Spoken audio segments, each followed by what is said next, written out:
Students of first BSc Chemistry, already in the previous classes, I have given you the notes for the oxidation of lead tetraacetate PbOAC4.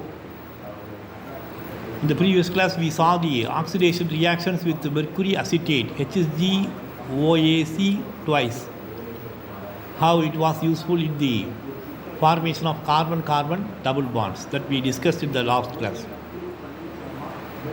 In this class, we shall discuss about the oxidation of lead tetraacetate PbOAC4. From the formula of the reagent, it is very clear that lead is a heavy metal, and the reactions involving this reagent are showing heavy metal toxicity. So, from the beginning itself, it is very clear that the reagent is not environmental friendly. In spite of that, it has some specific applications, and in those places, the reagent is used effectively. See, we have some specific groups, the oxidation of which give you some important products. For example, 1,2-diols. 1,2-diols, they are undergoing oxidation, and as a result, they are cleaved to give aldehydes or ketones depending on the substrate. Once again, the oxidation reactions are interrelated. See, a compound having carbon-carbon double bond can be oxidized. So an alkene is oxidized to give you an epoxide. So this oxidation is called as the epoxidation. In the next class, we are going to discuss about the epoxidation reaction. The epoxidation can give you a diol. Depending on the reagent or reaction conditions, you may get a diol. We are going to discuss about the stereochemical complications. That is why a topic is given. Enantioselectivity in the hydroxylation of alkenes. We are going to discuss in the forthcoming classes. I will discuss with you for 1 hour. In that, we are going to discuss about the Sharpless asymmetric epoxidation. So we will discuss for epoxidation one session, and the enantioselectivity in the hydroxylation of olefins. That will also be discussed by us in the classes that are coming in the future. In another 1 or 2 classes, after 1 or 2 classes, we will discuss. So if you start preparing with various books for the oxidation reactions, there is no limit. You can study good number of reactions. It is up to you to grasp the subject. You read repeatedly. Read various books. Read Advanced Organic Chemistry by Jerry March. Read Organic Chemistry, Reactions and Mechanisms by Sandberg and Carey book. And other synthetic organic chemistry books also. You will come across good number of reactions and reagents. If you are interested in preparing for the competitive examinations in chemistry, especially CSIR, UGC, then you should concentrate in this area. Suppose if you are interested in going for a job in private companies, then people will ask you about the reactions of various reagents. You must be able to answer. Recently, a few of our students have appeared for interview in DSK InnoSciences near Hosur. Their experience is that they couldn't pass the written examination. Out of 4, 1 has cleared the written examination, and one boy has done well in the interview, but I don't know whether he was selected or not. There is no reply from the management.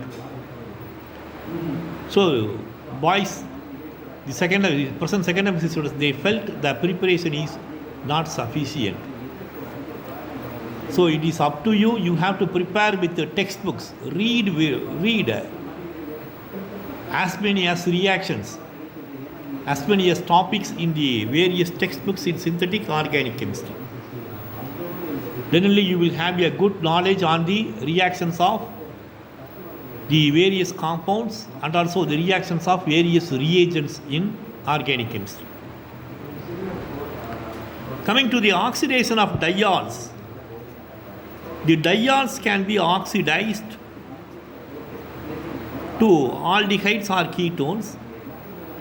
Good number of reagents are used for this oxidation.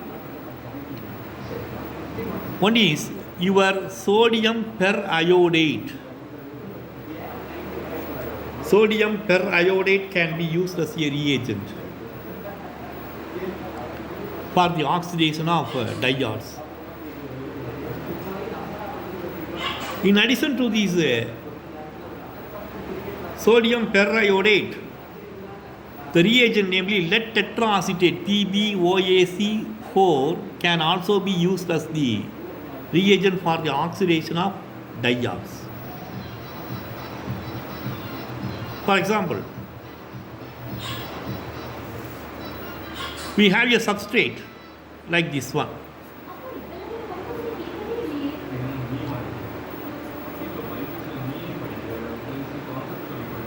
Here you have your oxygen. In this substrate you have hydroxyl groups. So this is a 1,2 diol. If you use lead tetraacetate, then this part is cleaved, and as a result you have, you don't have this one, you have a structure like this one. Here you have a CO bond, CO. Let me redraw the structure. So this one gives you, it may be confusing for, again, by force of habit, again I make a mistake. So this is the correct structure, correct way of drawing the structure. We have CO. So glycols are converted into ketones and aldehydes by lead tetraacetate. And another important reaction of this lead tetraacetate is oxidative decarboxylation.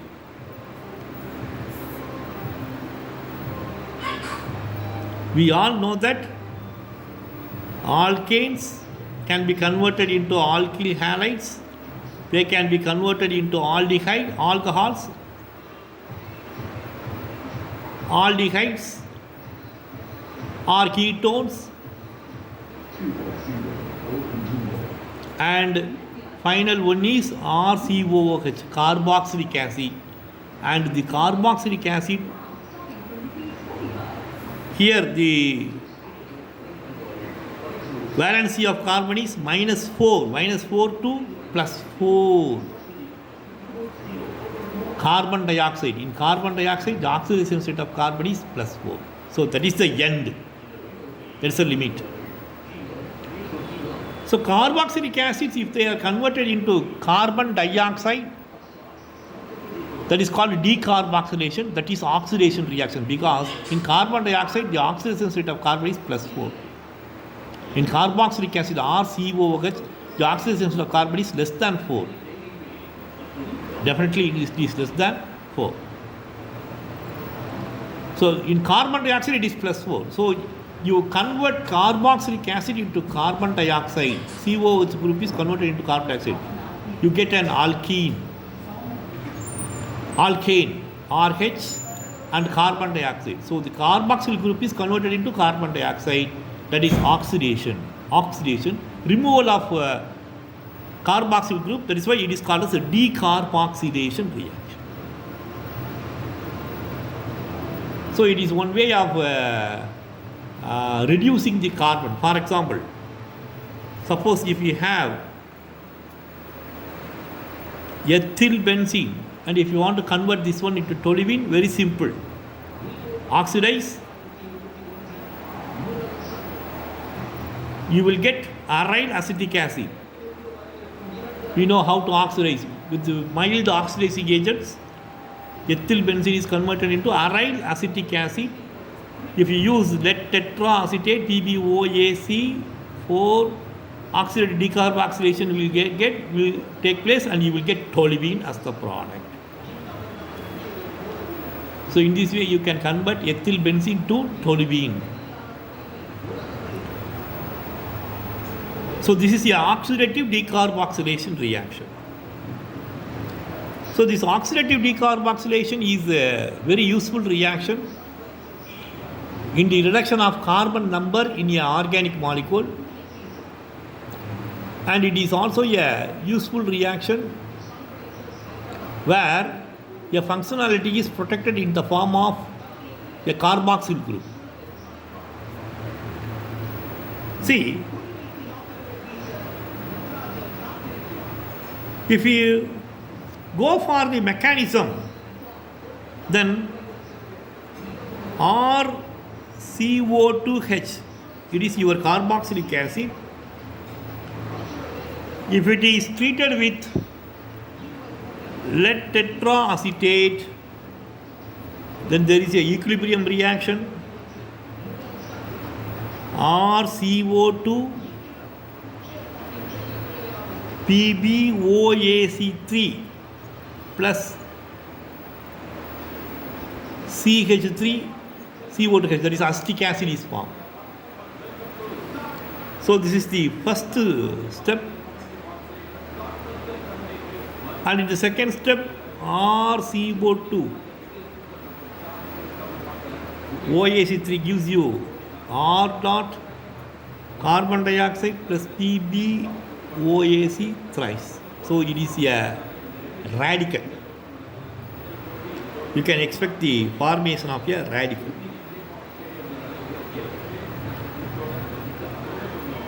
See, again, this radical Pb alkyl radical with another lead tetraacetate, it loses the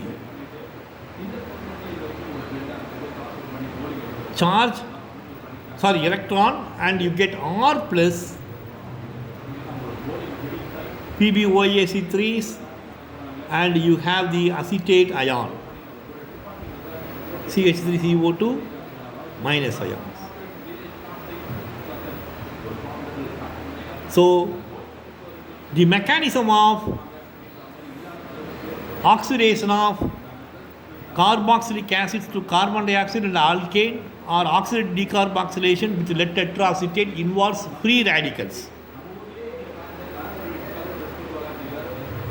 So there is a formation of alkyl radicals, or alkanes are formed from the alkyl radicals. We have many examples for this reaction. For example, a carboxylic acid like this, when this is treated with chloroform and lead tetraacetate PbOAc4, in presence of sunlight this reaction occurs. You get cyclobutane. The reaction is 85%. There are many interesting reactions like this one. I show you the reactions from Sandberg and Carey. This is the textbook where the Sandberg and Carey reaction is given. Look at the first reaction, where we have two carboxyl groups. Out of the two carboxyl groups,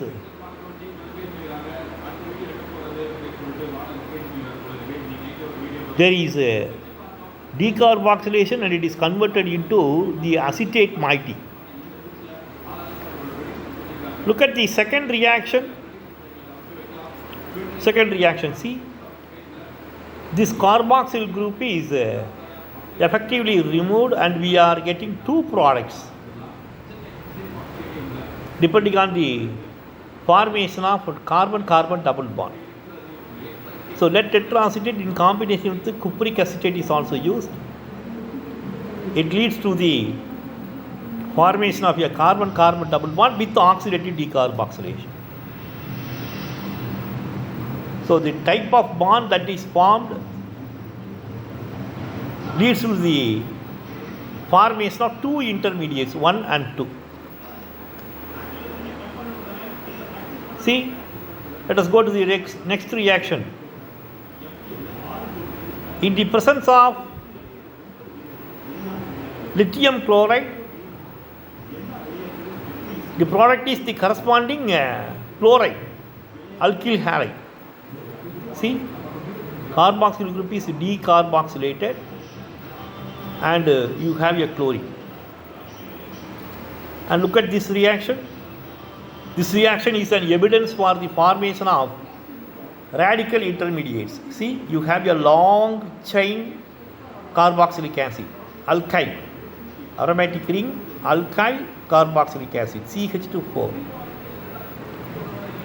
So you get a butyl radical as the intermediate and the butyl radical is cyclized when it is treated with lead tetraacetate for decarboxylation. So you get a tetrahydronaphthalene derivative. The formation of this product is an evidence for the formation of radical intermediates in this reaction. Look at the next reaction. This is also an important reaction. See, you get a product like this one.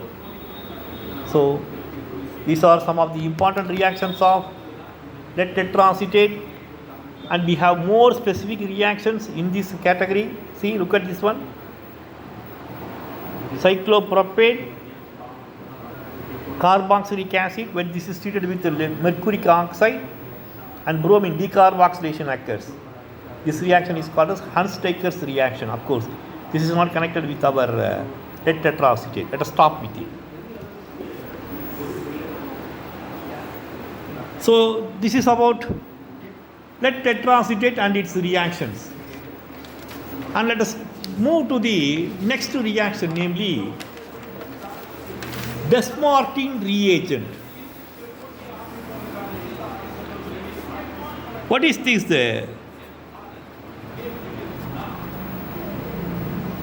Dess-Martin reagent.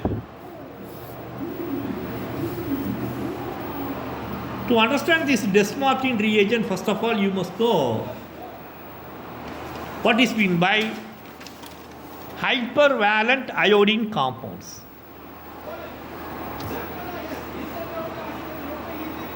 Hypervalent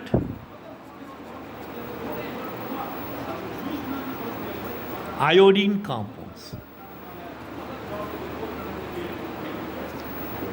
In the syllabus, we have mentioned Dess-Martin reagent. The reason for giving you this one is, first of all, our students must be familiar with this reagent.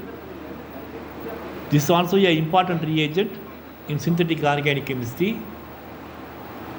So, boys must be familiar with this compound, namely what are hypervalent iodine compounds.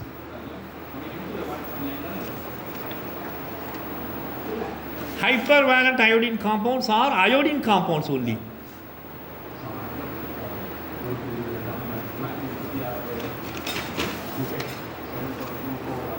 We know that the halogens are belonging to this family, namely, so iodine is a element belonging to the halogen family. We have fluorine, chlorine, bromine, and the last member is iodine.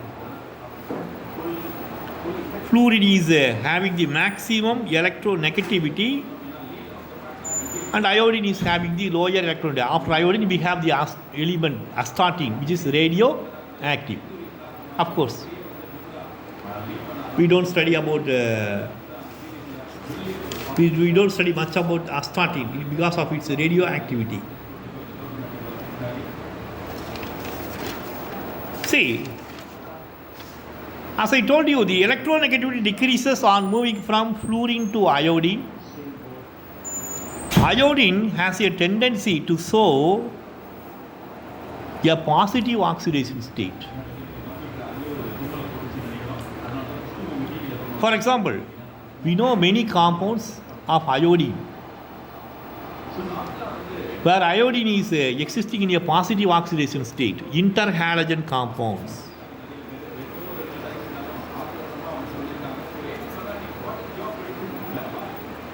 Interhalogen compounds. Iodine monochloride, where we have I plus and Cl minus. Iodine monochloride. It is an important reagent. Iodine monochloride is a chlorinating reagent. It is also a iodinating reagent. It is used for the iodination of carbon-carbon double bonds. So iodine monochloride is a reagent used in the estimation of carbon-carbon double bonds, number of carbon-carbon double bonds in fatty acids or oils.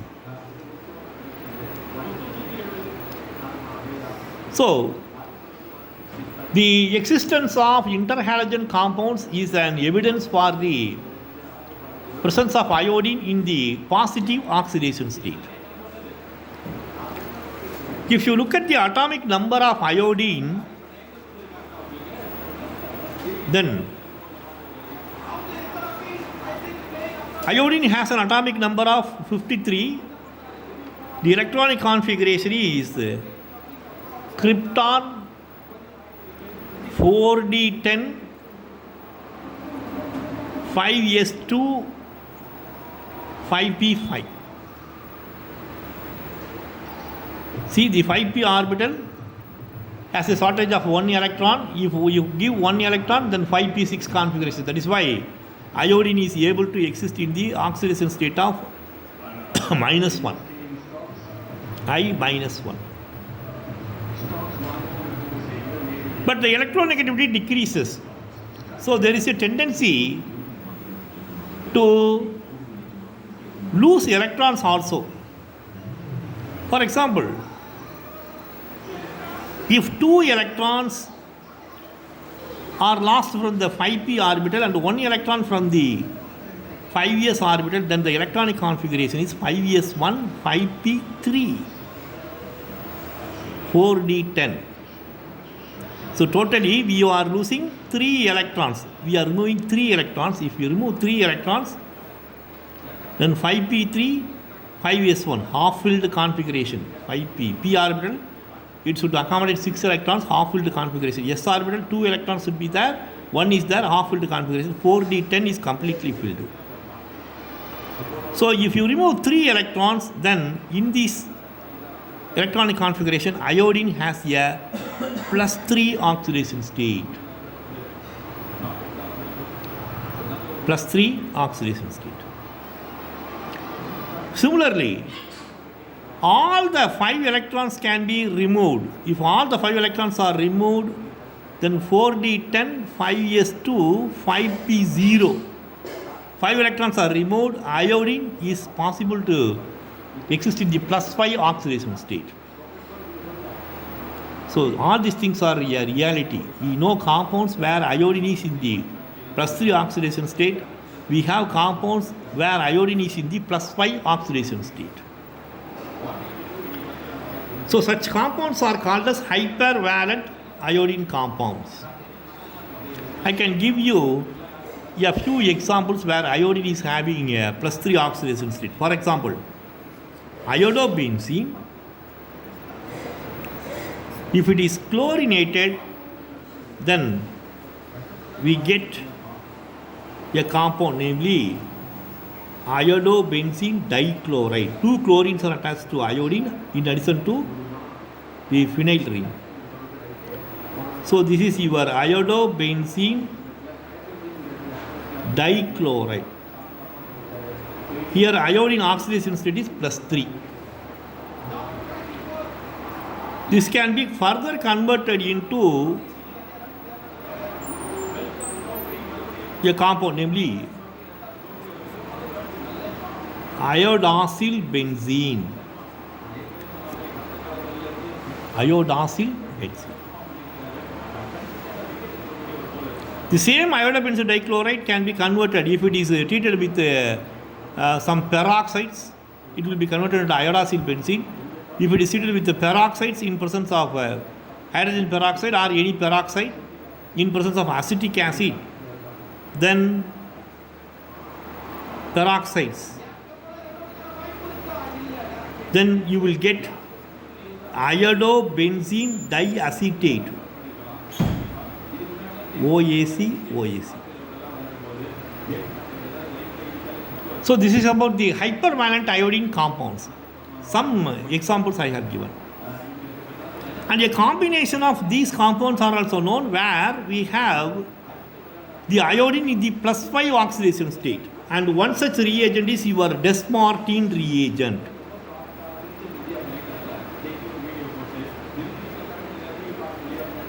This reagent is a mild reagent, very selective reagent.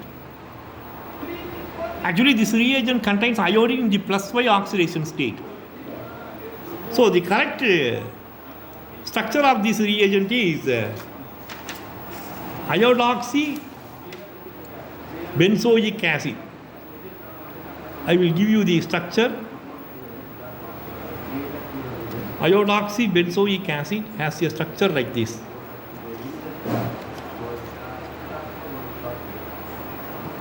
See? Dess-Martin reagent. The name is iodoxy benzoic acid acetate.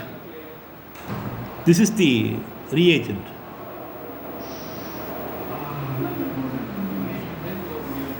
Dess-Martin reagent. You have a iodine, carboxylic acid, COO. It is connected to iodine, and this iodine is in turn connected to O2 CCH3 thrice triacetate. So this reagent is called as a Dess-Martin reagent. It's a hypervalent iodine compound containing iodine in the +5 oxidation state. Iodoxy acetate. Correct name is iodoxy acetate. Commercial name of the reagent is Dess-Martin reagent. When this reagent is treated with a secondary alcohol, the secondary alcohol is easily converted into a ketone, where you will get iodoxy benzoic acid. The iodoxy benzoic acid can be again converted into the Dess-Martin reagent. It is called as iodoso benzoic acid. Iodine in the +3 state. Iodine in the +3 state. So this is your iodoxo benzoic acid. See, good number of reactions are known with this Dess-Martin reagent, and you should be familiar with the Dess-Martin reagent. In the examination, you may come across a few questions. What are Dess-Martin reagent? You must give the structure. This is the structure of Dess-Martin reagent. This is a hypervalent iodine compound. Iodine is in the +5 oxidation state. All these, you must write all these reasons. So many reactions are known. If you go to Sandberg and Carey, you can read a few reactions. First one is, this is the first reaction where a diol is oxidized to a aldehyde. See, 1, 2, 3, 4. 1,4 diol. It's not 1,2-diol, 1,4-diol. Any of the hydroxyl groups can be oxidized. When you receive the Dess-Martin reagent, you get the aldehyde like this one. Same Dess-Martin reagent is used for the oxidation of this hydroxy compound, alcohol. It's a fluorinated compound. This is the product. A ketone is conveniently formed by Dess-Martin reagent. Please go through these reactions. And here you have a complicated structure wherein you have a hydroxyl group.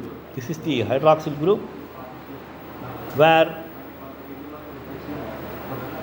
the stereochemical position of the orientation of the hydroxyl group is not mentioned. Anyhow, it is converted into a ketone by Dess-Martin reagent.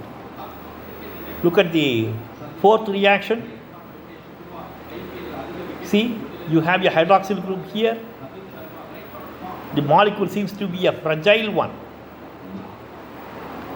So, without any damage to the fragile structure of the molecule, this hydroxyl group is simply easily oxidized by Dess-Martin reagent to a aldehyde. That is also very important. Primary alcohols can be oxidized to a aldehyde.